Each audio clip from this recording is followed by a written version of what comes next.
Claire, thank you so much for joining me on the podcast today. It's a pleasure to have you here.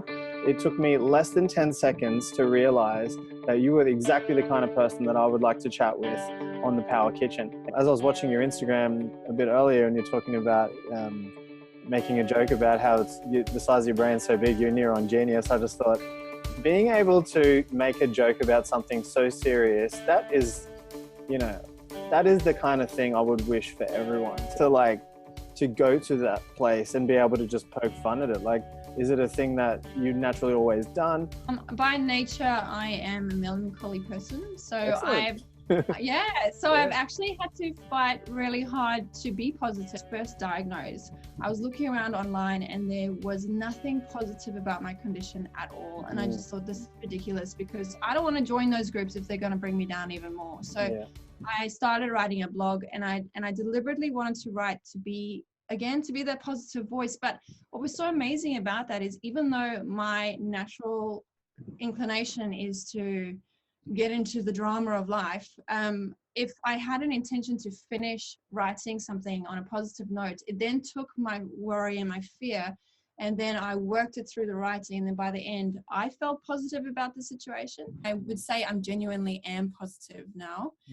And it was all part of that process of letting go.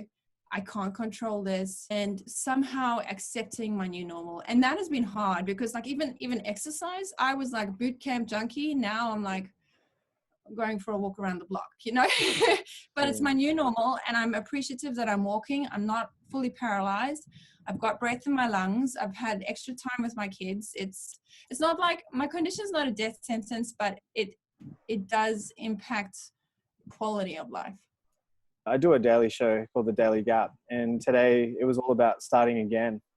And keeps running through my mind is that I want people who might not believe that they're as special as these other types who we sort of idolize.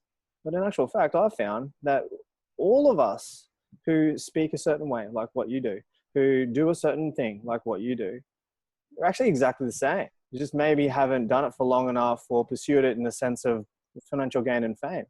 And I was hoping that people will start to realize their superpower inside. It's actually just being who they are. Well, there's no other you. Like, there's nobody like me, even in the art world. I'll just use that.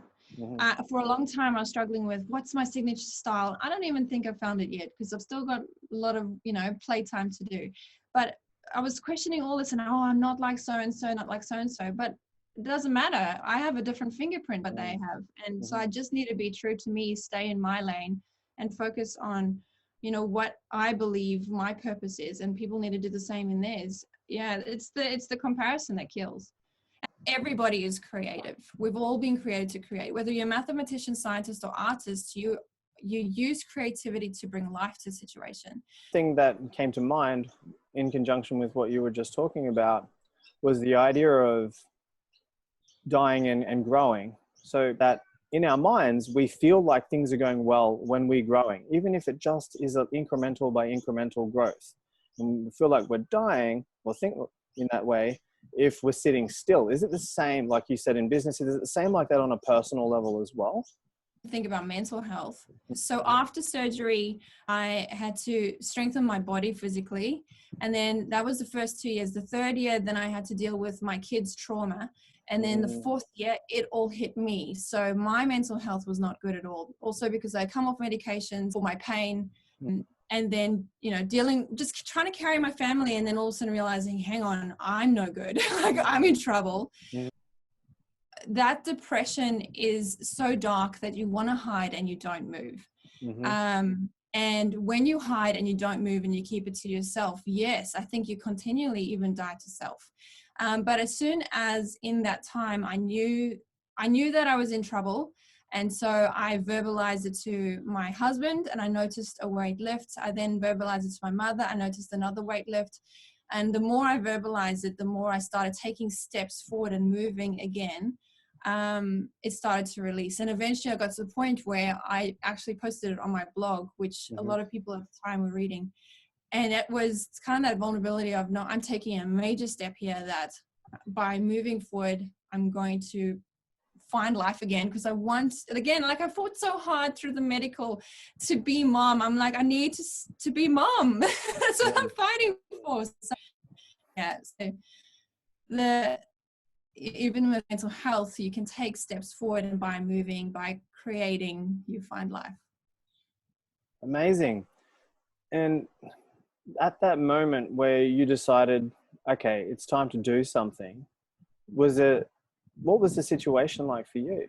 And depression. In my situation, I knew I had to move, because if I didn't, I was going to die. Yeah, wow. It was that serious. So, and what was good though in that time, I mean, of course, I'm in all of this, I've had a beautiful, loving family. Again, I've got my faith that I've been holding on to. And then at that time, because I was still going through, after my surgery, I had surgeries for other things as well. And all of that, I was still seeing doctors, and thankfully 3 doctors, all not connected to one another, said to me, you need to go see somebody because we see something's wrong. So they all picked up that there was a mental health issue, and they all acted. And so it was them saying it that I realized, oh, this must be worse than I think, because I thought I was hiding it, but obviously it's not being hidden. You know, made me realize, hang on, there's a problem. I need to face it. And I, you know, earlier on you mentioned, you know, like with flu and cold, people kind of accept you can have some medicine for that. But with mental health, I also realized I had a stigma attached even for myself. I thought, oh man, I'm so weak because I can't control this. But no, actually, I was strong for standing up. I was strong for taking the first steps to recovery. It's hard. It's so hard when you've got a black cloud covering your eyes, you know, but you are strong if you can firstly realize that you're in the situation, and you're even stronger to take a step towards changing it. Boom. You do sound a little bit like Superwoman, I got to say that. Oh, look, Superwoman with lots of tears pouring down her face, and mascara running with it. Yeah. And how good did it feel to know how you contributed to your own world? So it was a 2-year process from dream to reality. And the manufacturer I worked with, they did a mock-up for me. And I can be, honestly, when it arrived at my house, I was like, wow, my dream just became real. Like, it's so beautiful to see it. And then when we got permission to put it into the hospital, that day when we installed, I can't even express it. There was so much, obviously, peace just seeing this happen. But then hearing people, like hearing the nurses say, wow, joy has come to this place. And, you know, just like even to hear that was, this is what it's for. And they caught it. Like they caught the vision, and I didn't even have to say it. So that was pretty remarkable. But I must say, after that, I went home, and I know it was an energy crash, because I am very limited with my energy anyway. And I just felt so like almost burdened, because I know that this is so much bigger than me. The vision is so much bigger than me. Potentially ceiling tiles have to change the medical world. And so I think part of me was like so joyful, but the other part was, I have so much to do. I've been reading this lady, Florence Nightingale, and how she changed the medical world in her time and how it's affected us now. And I just see, like, if this truly has an impact on mental health, like I believe it does, then my children's children will have the benefits of this. My hope is that it won't only be my art in the future. I want to create an art gallery on ceilings with all artists. So the art is good, like exclusively good, but inclusive in everybody gets to look at it. So, and that way too, we can get more art into more spaces faster. Are trying to get out of a dark spot, and you're like, why don't you give being an artist a go? Like, not necessarily professional, but you know, just to help yourself. I would highly recommend art, even to the point where you just chuck paint on and you use the tactile feeling of it, or you use fingers and finger paint. You don't have to show anybody anything, or you write out your thoughts with the paint and then burn your paper in the end. Like, all of this is so cathartic. But if you did want to do something a bit more, then start with YouTube videos and just complete small tasks, so you get that sense of accomplishment. And then over time, while playing, you find new skills, you find new techniques, and then you grow as an artist.